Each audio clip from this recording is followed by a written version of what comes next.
Mon petit Mathieu Kassovitz, cette vidéo s'adresse à toi. Je suis prêt à reconnaître tes talents d'acteur ainsi que tes talents de réalisateur inspiré, mais permets-moi de ne pas être d'accord avec toi quand tu prends un certain nombre de décisions politiques ou de prises de position politique, et surtout lorsque tu dis que la France n'existe pas et que les Français sont une fin de race. Alors l'ami Papacito a réagi et t'a fait une petite sanction vidéo, il t'a mis dans la gueule plus de baffes que le cul de George Michael dans les années 80, donc je ne vais pas en rajouter une couche. Moi quand j'ai entendu ta déclaration, ça m'a plutôt fait rire, je pense qu'on ne vit pas dans le même pays, je t'invite à acheter un livre d'histoire de France ou de te promener dans les rues des belles villes de France et de voir que la France existe et que les Français ne sont certainement pas une fin de race. Dans un deuxième temps, je me suis dit, c'est du second degré. En réalité, l'ami Mathieu Kassovitz ne parle pas de la France et des Français, mais il parle plutôt des Juifs ashkénazes, les Ashkénazes, les Ashkénazim. Donc je rappelle pour ceux qui ne savent pas, les Ashkénazes sont descendants des Khazars qui se sont convertis au judaïsme en l'an 650. Les rois Khazars se sont convertis en 650. Le royaume Khazar a duré de 650 à 850. Il était situé entre la mer Noire et la mer Caspienne. Et cette branche du judaïsme a donné l'essentiel du judaïsme européen. L'autre branche d'Européens qui se sont convertis au judaïsme, ce sont les Sfarades.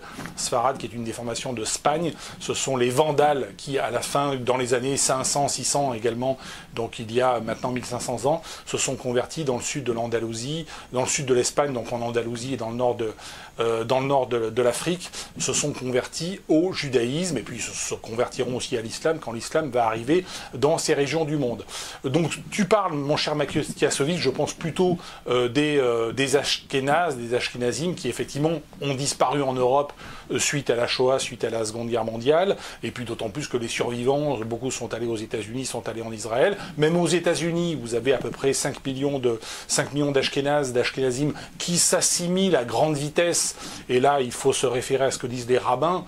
Si vous ne pratiquez pas, un juif qui ne pratique pas la Torah, ses enfants vont la pratiquer 2 fois moins, 3 fois moins, et puis ses petits-enfants ou ses petits-enfants ne la pratiqueront plus du tout.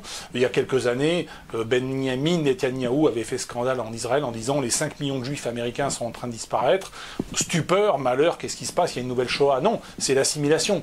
Si vous ne pratiquez pas le judaïsme, vous allez vous assimiler en quelques générations. Donc, et même en Israël, vous avez de moins en moins d'Ashkénazes, d'Ashkénazim, de plus en plus de juifs orthodoxes sont en fait des Sfaradim en Israël, qui font beaucoup d'enfants, et dont la démographie, le grand remplacement a commencé en Israël des Ashkénazim par les Sfaradim. Puis vous avez aussi de plus en plus de gens qui se convertissent au judaïsme en Afrique et en Inde et qui arrivent en Israël.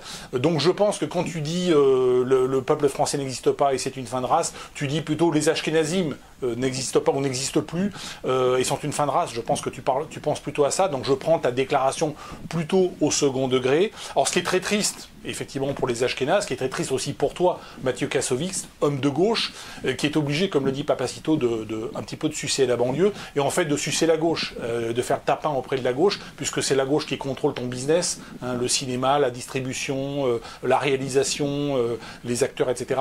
Effectivement, tout ça, c'est un milieu quand même très très à gauche. Donc tu es obligé de prendre cette posture politique. Aujourd'hui, on a à gauche une situation qui est très particulière, puisque la gauche, elle est fondamentalement racaillophile, tu le sais, elle soutient le régime de Nicolás Maduro au Venezuela, elle soutient le régime algérien, elle soutient le régime iranien, elle soutient le régime poutinien, elle soutient bien sûr la Corée du Nord, pays communiste, ô combien.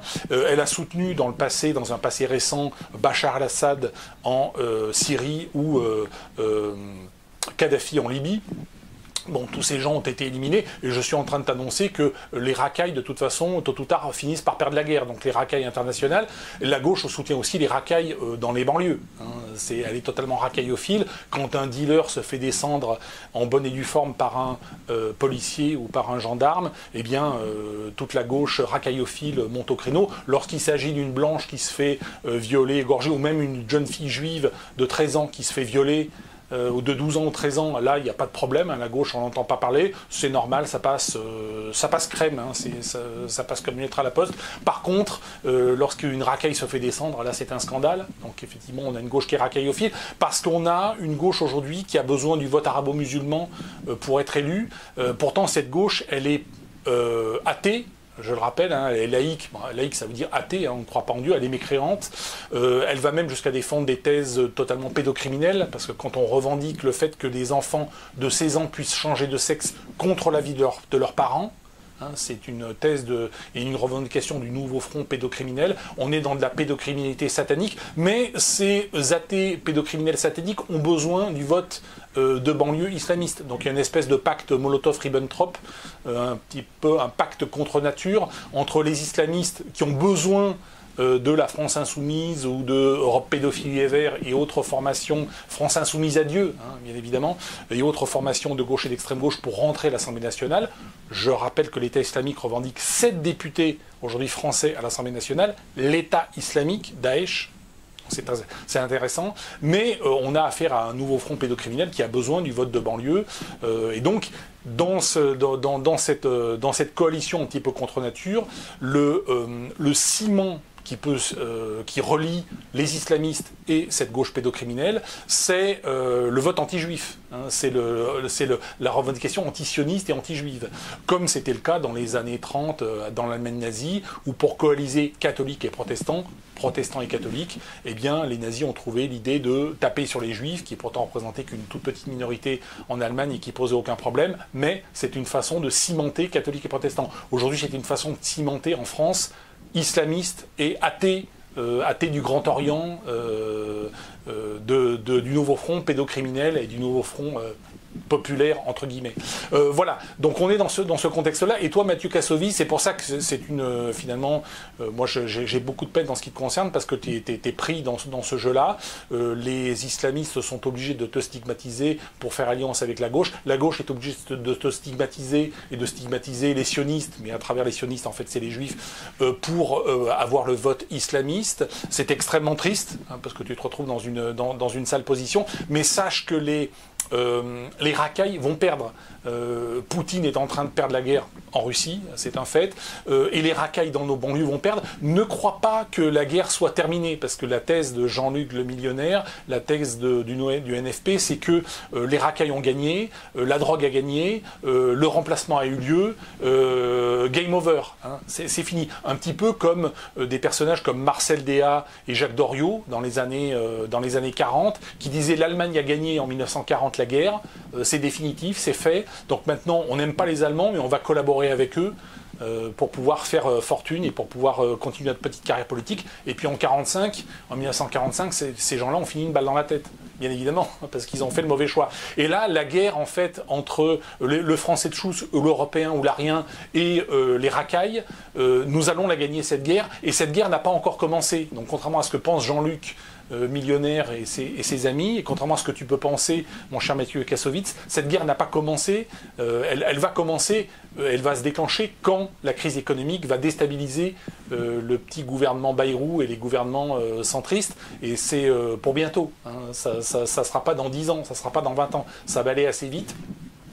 Donc quand l'économie sera déstabilisée, la révolution va se déclencher et nous allons gagner la guerre. Nous allons gagner la guerre et les racailles vont perdre.